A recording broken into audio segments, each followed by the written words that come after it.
Hello, everybody, and welcome back to Seen Movies and Television with Matty and Stephen. Of course, I'm Stephen. Over here, we got my boy, Matty. There he is. And we're talking about She-Hulk Season 1. It took me a while to come around to this show. The first few episodes, I was just like, man, I really hate this, and I'm just going to watch it for the podcast so we can review it. And not necessarily the type to like just jump on something and trash it, but I did want to share my thoughts, and I just thought for the most part, you know, it was the storytelling and the sense of humor. I know it's like this sitcom motif that they're kind of playing with, but I just feel like they're using that more as an excuse than an actual inspiration, just to be like, well, it's supposed to be like that, it's a sitcom kind of style. And I just really abhorred a lot of the sense of humor in this. A lot of times it felt like, you know, like that whole men writing women kind of thing, trying to get in their heads about things. So I'm not sure how many women actually worked on this in the writing department, but it felt like at times they were trying too hard and at times not trying hard enough. But those are my general thoughts right now. And I didn't have as many gripes with the CG. I could see at some points where it was a pretty jarring and pretty disturbing here and there. Weird uncanny valley shit, but not my biggest problem. How about yourself? General thoughts, Matty? Well, Matty loved it. The first episode, though, I was kind of like Stefan, and I didn't realize she could break the fourth wall. I don't know anything about She-Hulk. I haven't even read that many Hulk comics. And then I was fine with it, and I read an interview with the main actress. I'm not going to try to pronounce her name. I'm going to butcher it because I'm terrible at but she said her inspiration for the character was Elaine Bennis. And if you know her, she's from Seinfeld. Oh, yeah. And I kind of like having her like just have this interview and talk about what she was going to bring to the role and what she kind of wanted to do with Jennifer Walters. I kind of see it. I don't think it always lands as like a Seinfeld kind of thing. I don't think it's far from that.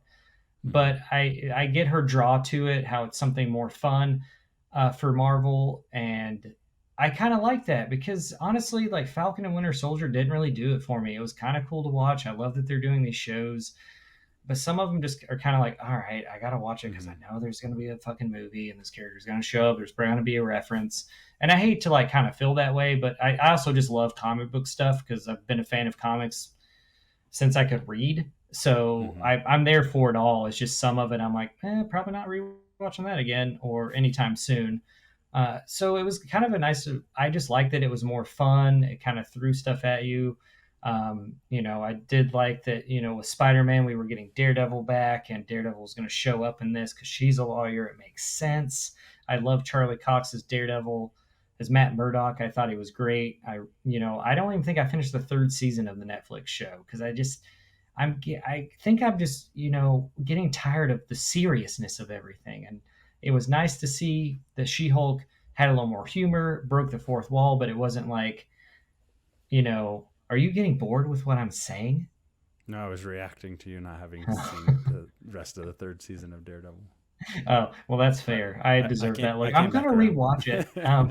But I just like that She-Hulk seemed fresh and just more fun. And like Marvel was kind of kicking off their shoes and putting their feet up a little bit. And I like that.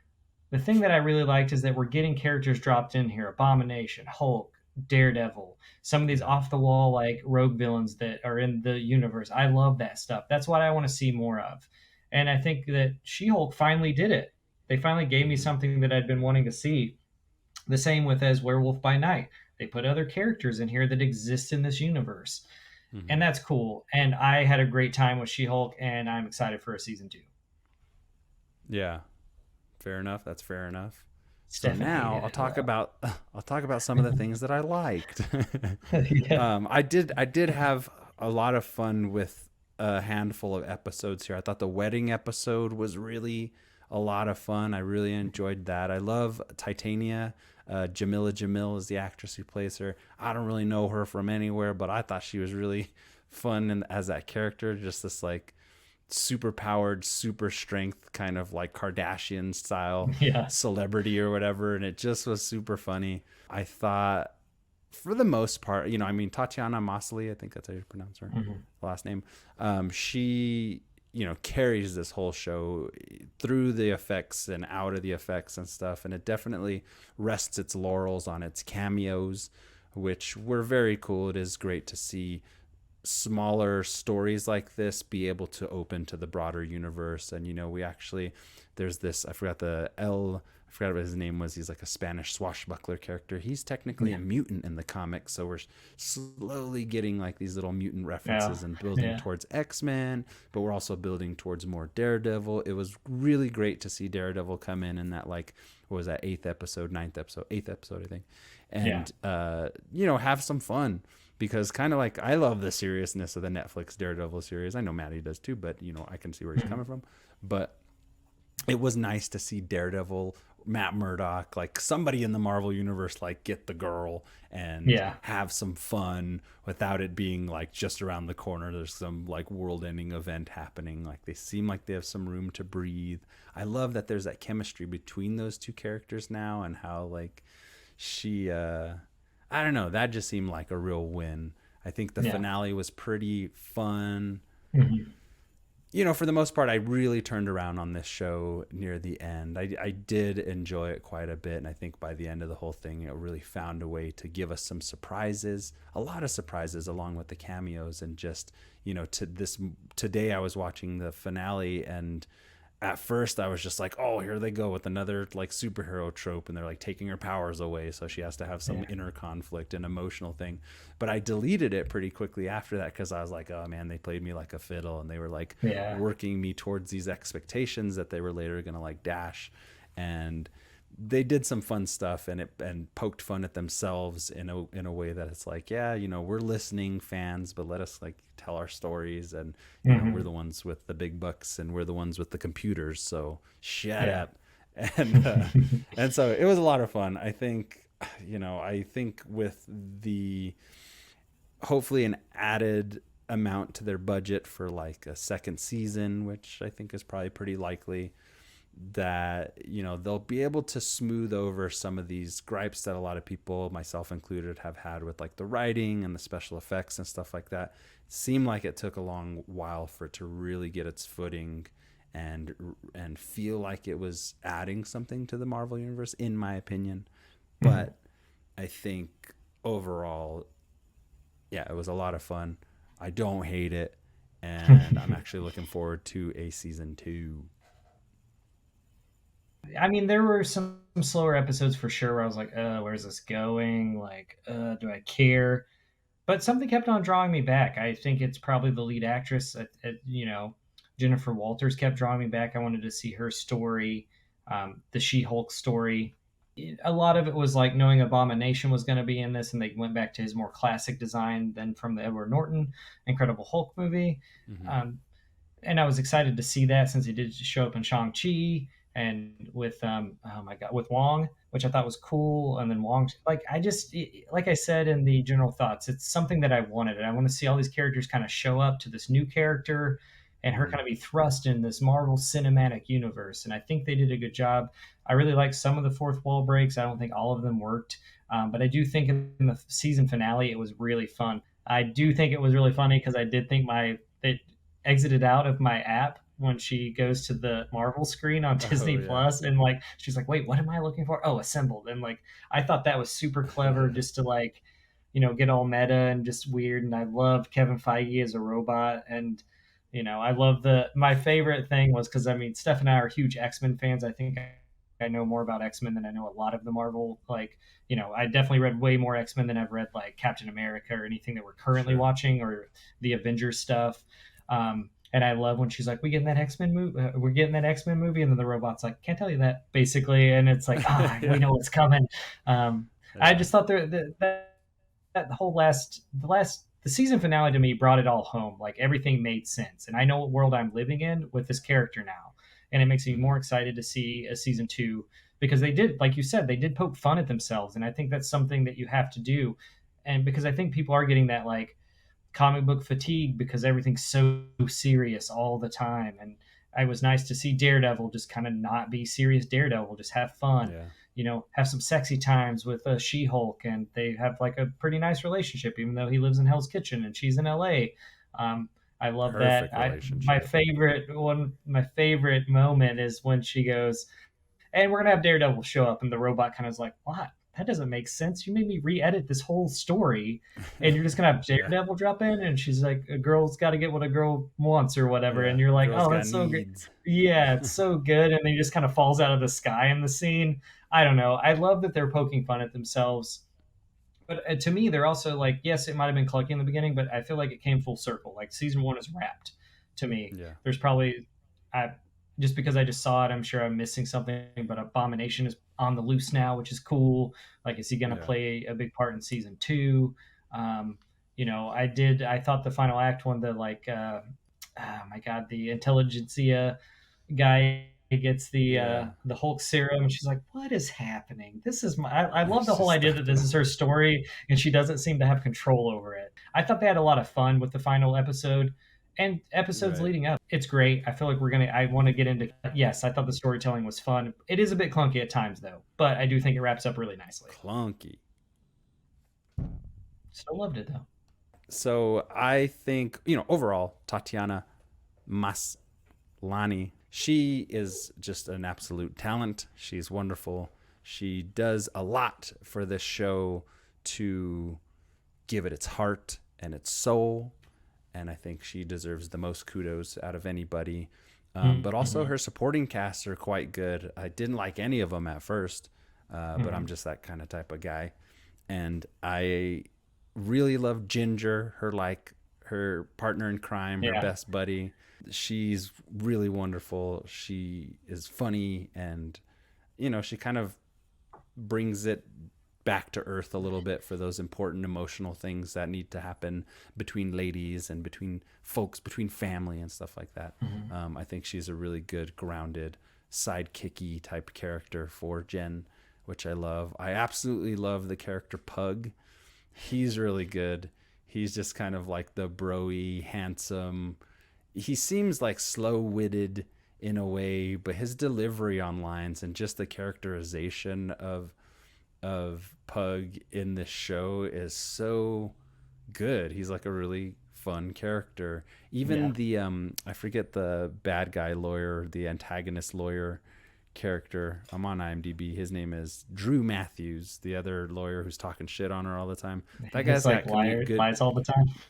Yeah, he's got good comedic timing, and he really comes in and is just really the shithead that you kind of love to hate, Yeah. And I think a lot of the characters in this are like the actors themselves are quite funny, where for my taste some of the actual writing and jokes falter. I really hate the brother character in this show, and I know it's one of those ones, well, he's supposed to be annoying and it's supposed to be this or whatever. I'm like, well, I think you could convey that still as a writer with some sense of taste and comedic Mm-hmm. flair. It doesn't have to just be pull out of the suggestion of supposed to's out of the supposed to box and see what that says, throw it in the Yeah. script. So I kind of feel like I hate the brother character. He's stupid, and I feel like he's trying to fit some type of archetype that maybe does exist. I know there's annoying people in the world, but it's your movie, man.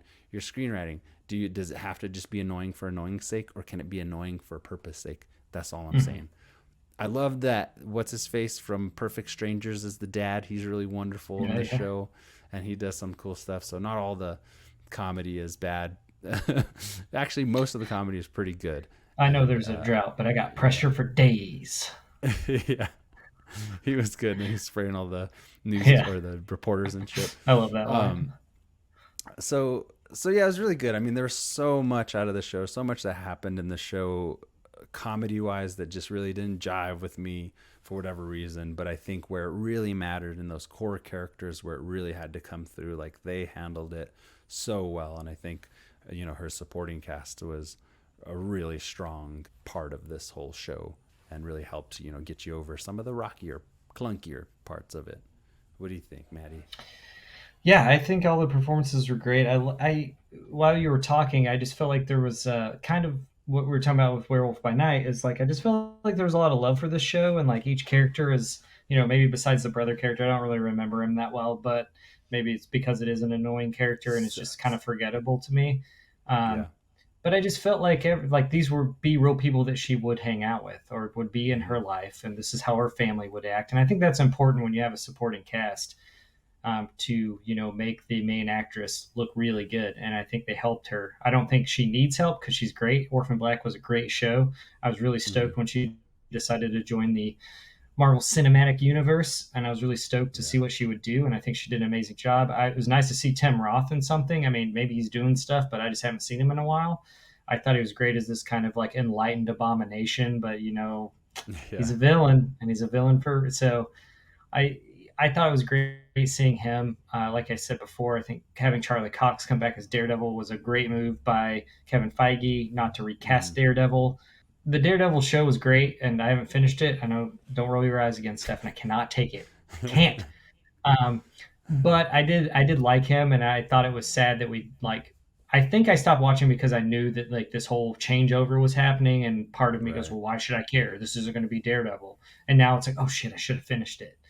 Um, so I'm excited that he's back, and I thought everyone was great. There was like a big major Hmm. character that showed up time and again. I The don't know how brother many. should Maybe he die. shows up in 2 or 3 episodes. Wow, Just Stephen kidding. hate them. Write him But yeah, out. I thought the performances were great, and I think they were having fun. And I think a lot of the main actress sold it. Mhm. All right, now we're going to get to Mm. some of the more controversial aspects of this show. Ooh, I've been Um, saving it. I'll just say I feel like they showed more of the quality She-Hulk animation during like fight scenes and stuff, or more close up Hmm. kind of shots. But I do think at times some of the movement is weird. But here's the thing, folks. It's not all just like moving body part type of animation or anything like that. It's actually motion capture. And Uh-huh. Tatiana Maslany is a short little lady. Hmm. So you're having to account for a lot of the height differential. And, Hmm. I don't know that much about CG graphics in the movies. I don't know what they're doing or what they're not doing necessarily. I know that at times the Uncanny Valley whole thing is a little jarring. If you don't know what that is, just look up Uncanny Valley and, read that thing.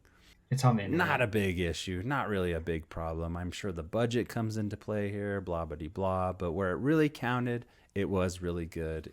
Hmm. But it never really took me out of the show, and I thought it was fun. And I think people who get hung up on that, or maybe we have other issues that they need to deal with.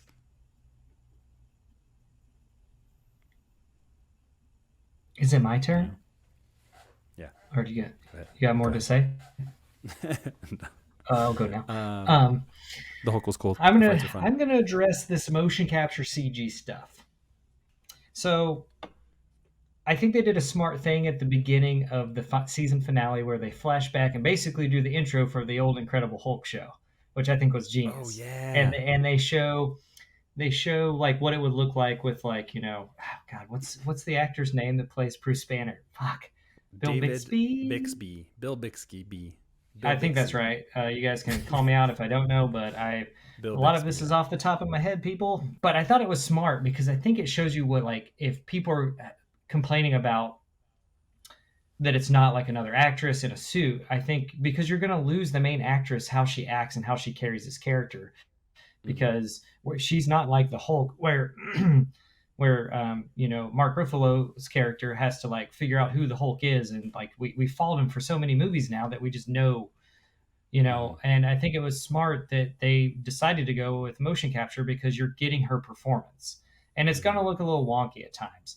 Sometimes I was like, ooh, but it never took me out of it because I understood why they decided to do this, because I would much rather have her giving her performance than them having to get a taller actress or someone else to come in and kind of like maybe try to Right. act like her, because I don't think that's fair to the actress who's putting her time and energy into making a show.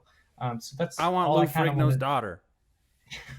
I do think that Abomination looked really good. I think Mark Ruffalo's Hulk looked really good. I was trying to think of more CG moments. I think the fight scenes looked really good for a television show.